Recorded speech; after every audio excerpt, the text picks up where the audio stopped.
it because it's Friday too. It is Friday, so we're happy about that. Alright, stay with us on this Friday.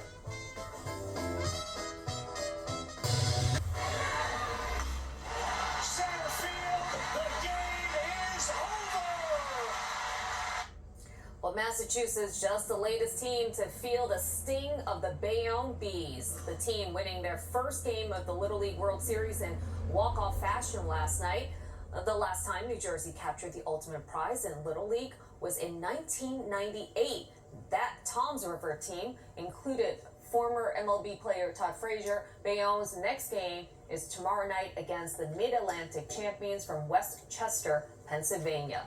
I mean, talk about dramatic fashion. Look at that crowd. You would have thought that was a Knicks playoff game, right? Not only that, the kid who hit the home run is the kid that everybody admires for his home run swing, and he nailed it. Yeah, 12 years old. I mean, what an incredible feat and what an experience for these He's kids. also a pitcher, too. Imagine that. This kid does it all. You're right. It was terrific, and now we continue to root for them and all their coaches and their fans and the families, whatnot. All right, we got a lot to go through here in a very short period of time, so Samino and I generally in agreement on this one, but again, depending on where you are, you see clouds deepening to the south. Here in the city, we have a little bit of a spritz. There's a possibility here of a soaking rain developing in the next couple of hours. The timing, there could be a brief break on Friday, and then we get back into some rain over the weekend. But we're really concerned about the next couple of hours here. First of all, there's a flood watch in effect from Parsippany to Franklin to Hamilton, from Blairstown to Toms River, everybody across the tri-state area except the extreme eastern end of Long Island. That's tonight through 2 a.m. Friday, though I think most of this stuff is going to happen perhaps even earlier than that. Now, we got a thunderstorm watch and a tornado watch. That's out of our viewing area. This is not going to happen here. But that being said, we got to watch everything from the Raritan to Howell to Toms River, and you see the thunderstorm watch until 10 p.m. Now, when we talk about 75, and 69 in Montgomery, you can see again 70 degrees in Andover. The current dew points are very, very high. And when these dew points are so high, that's our problem. The saturation point, the moisture, and the capacity to hold more and more water, and eventually the rain. The rain can come down in a short period of time. This is the area we're really concerned about. We hope nothing breaks loose here and moves further south, but stuff is filling in over here. And that's exactly what we're looking at. So you're going to get in a couple of showers, and then what's going to happen, I think, is in the early evening hours, that rain will increase in intensity, and then downpours will develop. Now, these are estimated rates of precip, 0.32 inches in an hour. Estimated, again, means estimated. This is in a very short period of time, hefty rains can come down. They could get, figure a half inch to an inch to 2 inches, maybe spots even more than that over the east end of Long Island. We're watching it right over the city. This is an area of concern, and this is an area of concern, and this is a deep area of concern, but everything's very close to the city, and that's the problem, because if you get caught in these downpours and they train right above you, that's going to be a really difficult thing to do. Now, Chris is watching it. We're both watching it for the 5 o'clock hour. Chris will be here, but again, we think a lot of this stuff increases in intensity very, very rapidly, and we're going to have to watch to see what happens. This is your Friday, this is your Saturday, and this is your Sunday, and we're going to again after midnight on Saturday. By the time you wake up on Sunday, things will begin to clear out. In terms of rain forecast, this is possibility here because the storms could run parallel to the coast and then to the south of us, and that's very tricky. So the rain chances, very little on Friday, very little on Saturday. We up it on Saturday night and goes down again later on the week. Here's your forecast. Hefty thunderstorms in the next couple of hours. Lightning is possible. Downpours are possible. And then the forecast, 78 degrees, variably cloudy and pleasant, 76 to 82. I think a lot of the action is going to happen here right before midnight. Showers return on Saturday, around the thunderstorms on Sunday. Monday, Tuesday, Wednesday, and Thursday, we're watching it very, very carefully. So the action is very, very important to watch for the next couple of hours. Chris and I are on it. G, we'll see you shortly. Thank you. We have to get to some breaking news. Two water spouts offshore right here, and they appear to have made landfall, which would make them tornadoes. Two separate ones. Now you can see all of these flashing lights here behind me. This is the Sun and Surf Beach Club here right now. These crews are pulling out behind them. You can see there are people going, the firefighters here are going door to door. These are the cabanas that are right along the beach here. They're worried that people could have been trapped inside. All of this happening between 6:30 and 7 o'clock this evening. Now we have some video of just how bad the damage is. You see the cabanas collapsed, firefighters walking through, again worried that people could have been inside. Now there's video circulating on social media that the National Weather Service is investigating of those water spouts that you see offshore here, and then when they came in to shore, that's when that damage was caused. Now we have a statement from the Sun and Surf. They do say that the tornadoes ripped through, causing significant damage to both Sun and Surf and Silver Point. They say both will be closed until further notice. Now the county executive, Bruce Blakeman, has declared a state of emergency for Nassau County. He issued a statement tonight saying in part that he believes there was no injuries, just property damage, and that he says he has spoken with Suffolk County Executive Ed Romaine, and we will coordinate if any regional response is necessary in other parts of Long Island. We will keep the public advised if any conditions change. Now, again, just to recap, the National Weather Service confirming that there were two water spouts right here behind these buildings here, and that they likely came ashore, which would make them two tornadoes. They will be out here investigating. They're looking at the damage and those videos as well, and we can see this will be a long night here in Atlantic Beach as rescue crews continue to make sure no one is trapped inside. All right, thanks so much for joining us tonight. I'm Megan Dice. Well, people across the state are trying to dry off after these storms. Flooding was a problem earlier. This is a look at Passaic. Look at this.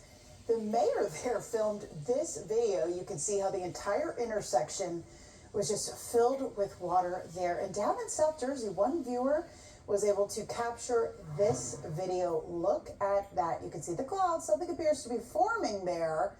This was in Egg Harbor Township looking toward Estelle Manor. Definitely a scary image there. And Dave, it was absolutely wild in that area.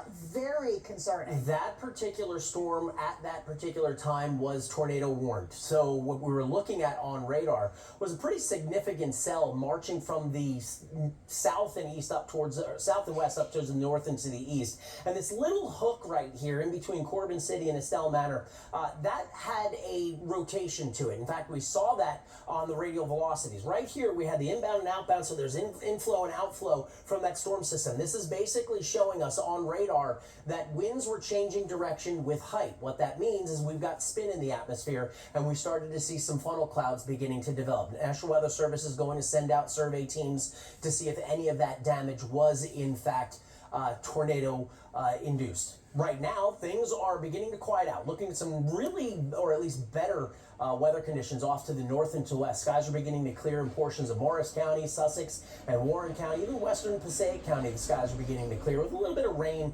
along the easternmost part of New Jersey. That will eventually be out of here, so that's some good news. Bad news is that we saw a lot of rain in a short amount of time, and that led to some numerous flood reports across New Jersey. 60s will carry us through the overnight, and we're waking up with a little bit of sunshine. Early morning commuters might still be dealing with a little vestige of some wet weather, but I think for the most part, we're going to notice some sunshine, and then we'll have some afternoon clouds. Because of the wind direction, temperatures tomorrow are only going to be about 84, 85 is normal, so a little bit below average because of that east-northeasterly wind. Looking ahead, tomorrow's looking fine. It's just the weekend that we may have some speed bumps to talk about. We'll give you the details in the 10-day coming up in just a little bit. Megan? Hey, thanks so much. Well, storms brought more than flooding. Heavy rain and thunder today. A home in Summit was struck by lightning and caught fire. News 12 New Jersey's Amanda Eustace spoke with the residents who were inside at the time when this all happened. He was laying in bed watching TV when suddenly Tony Harrell's entire night changed. Heard the lightning, and then my entire ceiling came down with sparks. Residents here on the 100 block of Kent Place Boulevard in Summit say lightning struck their house, apparently hitting this chimney before sparking a fire in the attic. I just ran out and knocked on the doors to let everybody know, something was going on because we had smoke and everything, and I'm on the second floor. And for the people who live here, there was no warning. Blast or whatever it was. It woke me up. I was asleep. I'm nodding off. Tony came, knocked on my door, and I looked at his room. Gone. Other than that, we're both very lucky. One resident wasn't even home when it happened. She was at work. I heard it, and then I was like, wow, that hit something. And then Tony called me, and I was like, I gotta get home. It's scary. It's definitely scary. My 3 cats are still inside. For a multi-family home with 9 people inside, firefighters say their quick response was critical, and officials can confirm everyone made it out safely. They responded to a lot of storm calls tonight. They were on their way to 2 calls at the very time that this happened. Since about 5 o'clock, they've been responding to storm-related calls throughout the city. So the firefighters did a great job, like you said, getting here quickly and able to control the fire. It's still unclear if or when residents will be allowed back inside. The fire remains under investigation by the Union County Arson Task Force. For now, those who live here say they're just grateful everyone made it out alive. I'm blessed to be alive. In Summit, Amanda Eustace, News 12, New Jersey. Hoboken, where people there are speaking out tonight after hearing the mayor will keep Grand Street the same for now. The city council originally voted to get rid of the bike lane pilot program, but the mayor wants to keep it the way it is because she says it would cost the city tens of thousands of dollars. Now, city council members still think that's a bad idea. First responders before this pilot used it as a main thoroughfare to get through the city of Hoboken. They're having trouble doing that now. Lynn also said it's causing problems for business deliveries. The city is telling residents to share their thoughts by email, online, survey, or upcoming meetings. That information is at news12.com for you. Switching gears now, what do New Jerseyans like to drink? And we're not talking about soda or cocktail, we're talking about beer. A new survey from Interbody says we like to reach for a Guinness after a long day of work. Who doesn't love a Guinness? That's apparently the state's favorite beer, but how do we stack up compared to the rest of the country? The survey says New Jersey comes in at number 34 when it comes to drinking beer. And a cold beer is still people's alcoholic drink of choice, but Americans as a whole are drinking less and less. A new Gallup poll finds just over half of U.S. adults are drinking alcohol, matching last year's record low. Now, most think having 1 or 2 drinks a day is bad for your health. Hey, Walmart says you might see lower prices in their aisles soon. This is because the company got nearly $3 billion in tariff refunds. Earlier this year, the Supreme Court ruled the president's tariffs were illegal, forcing the government to repay some companies. Now, Walmart says the money will be used to better the customer experience. I'll switch gears here because we had a wild night. So I think it's safe to say that there was a tornado outbreak throughout the tri-state area. There was a devastating tornado in Dover, Delaware. It's possible we had one in Atlantic County in New Jersey, and I think there were 2 on Long Island, the south shore of Long Island. So a very nasty evening. Things are beginning to settle down right now. Rain showers are going to continue to move east of the area, some thunderstorms well east of the area, but the worst of the weather is now well out of the area, or out of the region. We're looking for clearer skies that kind of carry us through the better part of the overnight hours. Temperatures are going to stay put, and there's still a little residual shower kind of meandering across the area. We still have this weak area of storminess kind of slowly moving across New Jersey. This is going to keep the clouds in play, and there's an opportunity, especially in far eastern zones of New Jersey, to see potentially a few scattered rain showers around the area right through the first part of the overnight hours. I do think that by tomorrow morning, most of the rain is gone. You saw that little counterclockwise swirl moving away from New Jersey. That will eventually pull some of the clouds with it. We are looking for sunshine. We're also looking for some cloud coverage. The winds are going to be northeasterly, so our temperatures don't get an opportunity to really warm up. We're looking for daytime highs tomorrow to be in and around the upper 70s and lower 80s. Now, I would hope that we would carry that nice weather into the upcoming weekend, but hoping and facts are just 2 different things, and we are going to be looking for more clouds and rain showers to be developing as we roll into Saturday. I think Saturday is going to be, and It's not the best day, but it's also not the worst. However, beach days down towards Ocean County and Monmouth County probably going to be looking at a little bit more rain than up towards the north. Now, I'll have more details on that forecast coming right up. We love that sound. It is Friday. That means it's time for Paws and Pals. And Dana and Anna from Safe House Animal Rescue and Sanctuary, based in Westwood, are here to tell us all about Moxie. Moxie is so cute. She knows I have treats. And she was just like, come on, let's get this show on the road. Tell me a little bit about Moxie. Moxie is a 7-year-old female Australian cattle dog mix. She came to us a couple months ago after her previous owner actually unfortunately passed away very young and very unexpectedly. So Moxie has been going through a little bit of a transition period because that was very unexpected. Lost her person. She did. She lost her person, and so Anna stepped in and helped with fostering her. But it's been she's needed some time to grieve too. So, but she's an awesome dog. And she's so sweet and she's so playful, and Anna can tell you a little bit more about her personality. Yeah, tell me about her personality. She's a little bit of best of both. So she loves to sleep in, she loves to hang on the couch, watch a movie. But as soon as you grab her harness and leash, she's ready to go on walks. She loves going on hikes. She loves meeting new people.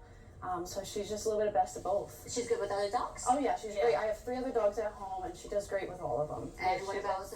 She loves meeting other dogs, but she's not great with small animals because of her breed. She does have that prey drive, so she wouldn't be good in a home with like cats or small animals. But other dogs she absolutely loves, and she loves people. Yeah, and good with kids? Yeah, she can be a little nervous sometimes. With She's a little jumpy, but yeah. Okay, it's kind of a part of her personality and her charm right there. Exactly. Okay, let's throw up information for Moxie if you're interested in adopting her, or maybe even some of the cats from Safe House. You can just go to news12.com or on the News 12 app to get more information. Thank you so much for being here. But guess what? It is time for the dog walk forecast, and Mike Rizzo's taking over for that. Mike? Yes, Moxie, you want a treat, baby? There you go. Hi, today's a good day to take the dog out on a walk. It's nice and sunny, Moxie, right? Want another treat? Want another treat? Can you sit? Can you get Paw? Do you know Paw? Maybe? Paw? No? This is Paw. Can you give me Paw? No. Okay, we don't know that, but that's okay. As you can see, the weather conditions today are going to be great for taking the dog out on the walk. Can you lie down?